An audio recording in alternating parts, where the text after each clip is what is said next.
Welcome to H today. ఉమ్మడి శ్రీకాకుళం జిల్లా రాజాం నియోజకవర్గంలో బంగారు ఆభరణాల దొంగతనంకు కేసు ఛేదించిన పోలీసులు ఇద్దరు నిందితుల అరెస్ట్. రాజాం నియోజకవర్గం ఆర్ఏ వలస మండలం బాలకవ్వి వలస గ్రామంలో జరిగిన భారీ బంగారు దొంగతనం కేసును పోలీసులు ఛేదించారు. ఉమ్మడి శ్రీకాకుళం జిల్లా రాజం నియోజకవర్గంలో బంగారు ఆభరణాల దొంగతనం కేసు ఛేదించిన పోలీసులు ఇద్దరు నిందితుల అరెస్ట్. రాజం నియోజకవర్గం ఆర్ఏ వలస మండలం బాలకవి వలస గ్రామంలో జరిగిన భారీ బంగారు దొంగతనం కేసును పోలీసులు ఛేదించారు.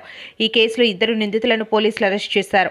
4/12/2025 తేదీన బాలకవి వలస గ్రామానికి చెందిన కిల్లరి కమల అనే మహిళ ఇంట్లోకి అక్రమంగా ప్రవేశించి బీరువాలో ఉన్న 13 తులాల బంగారు ఆభరణాలు దొంగిలించిన ఘటనపై ఆర్ఏ వలస పోలీస్ స్టేషన్లో కేసు నమోదు చేశారు. దొంగిలించిన బంగారు ఆభరణాల విలువ సుమారు 15 లక్షల రూపాయలుగా పోలీసులు నిర్ధారించారు. ఈ కేసు దర్యాప్తును Rajam rural circle inspector H Upendrarao గారు స్వయంగా పర్యవేక్షించారు. ప్రత్యేక బృందాలను హైదరాబాద్, గోవా, భువనేశ్వర్ ప్రాంతాలకు పంపించి గాలింపు చర్యలు చేపట్టారు. దర్యాప్తులో భాగంగా ఈరోజు ఉదయం బాలకవి వలస జంక్షన్ వద్ద 22 ఏళ్ల డోల గాయత్రి మరియు 21 ఏళ్ల దుడ్ల బాలాజీ అనే ఇద్దరు నిందితులను పోలీసులు అరెస్ట్ చేశారు.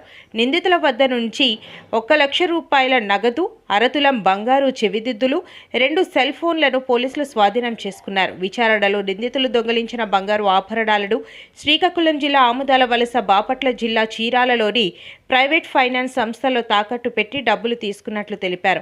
ఆ డబ్బులతో హైదరాబాద్, గోవా, భువనేశ్వర్లలో విలాస జీవితం గడిపినట్లు పోలీసులు వెల్లడించారు. గత డిసెంబర్ నెల 9వ తారీఖున మన రేగిడామల వలస మండలం బాలకే వలస గ్రామానికి చెందిన కిలారి కమల అనే ఒక మహిళ వాళ్ళ ఇంట్లోనూ ఉన్న 13 తులాల బంగారం సుమారు పోయినట్లు మాకు కంప్లైంట్ ఇవ్వడం జరిగింది. ఈ కంప్లైంట్ పైన మేము ఎఫ్ఐఆర్ రిజిస్టర్ చేసి దర్యాప్తు కొనసాగించడం జరిగింది. ఈ దర్యాప్తులో భాగంగా అదే గ్రామానికి చెందిన డోల గాయత్రి అనే ఒక మహిళ ఈ దొంగతనానికి పాల్పడినట్లు గుర్తించాము. అదేవిధంగా ఈమెని మ్యారేజ్ చేసుకున్నటువంటి వ్యక్తి దొడ్ల బాలాజీ అనే వ్యక్తి, వీళ్ళిద్దరూ కలిసి దొంగతనం చేసి గ్రామం నుంచి పరారైనట్లు మాకు అనుమానం కలిగింది. దాంతో వాళ్ళిద్దరి గురించి కూడా మేము వెరిఫై చేసుకుంటూ తిరగడం జరిగింది. ఇదే క్రమంలో వాళ్ళ తాలూకు మకాన్ని ఎప్పటికప్పుడు హైదరాబాదు, గోవా, ఇలా భువనేశ్వర్ ఇలా మార్చుకుంటూ వచ్చారు.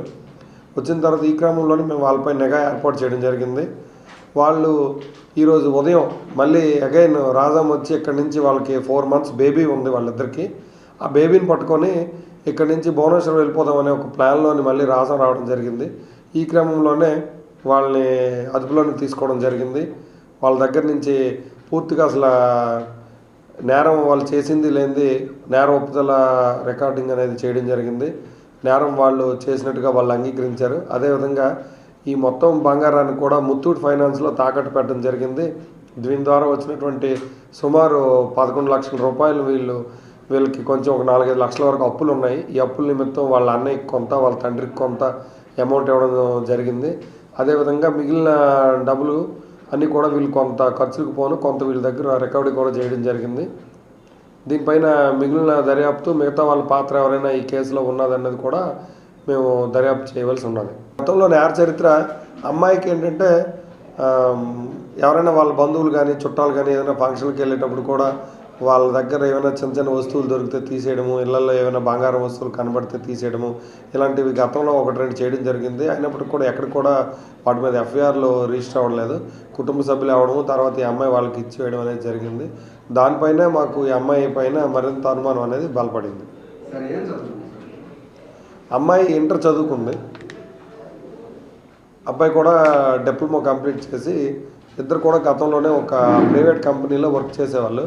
ఆ వర్క్ చేసే సమయంలోనే వీళ్ళిద్దరికి పరిచయం ఏర్పడి వీళ్ళిద్దరూ లవ్ మ్యారేజ్ చేసుకోవడం కూడా జరిగింది. ఈ అబ్బాయిది ప్రకాశం జిల్లా చీరాల పట్టణం, అమ్మాయిది ఇక్కడ మన రేగిడామల మండలమే అమ్మాయిది విలేజ్.